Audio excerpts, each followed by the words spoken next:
আসসালামু আলাইকুম ওয়া রাহমাতুল্লাহি ওয়া বারাকাতুহু।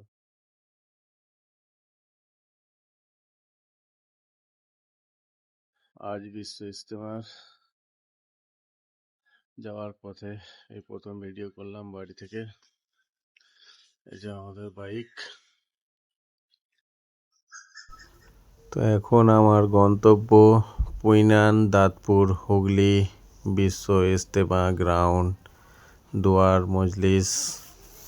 তো সবাই ভালো থাকবেন, সুস্থ থাকবেন, সবার জন্য দোয়া করব ইনশাআল্লাহ।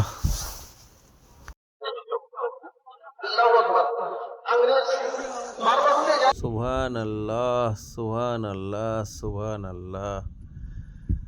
বিশ্ব ইজতেমার দোয়ার মজলিসে এসে এই মানুষের জোয়ার দেখে এত মনে শান্তি, এত আশা, অশেষ মেহেরবান শুকরিয়া সাহিদ বলি আল্লাহ তাআলার কাছে আলহামদুলিল্লাহ।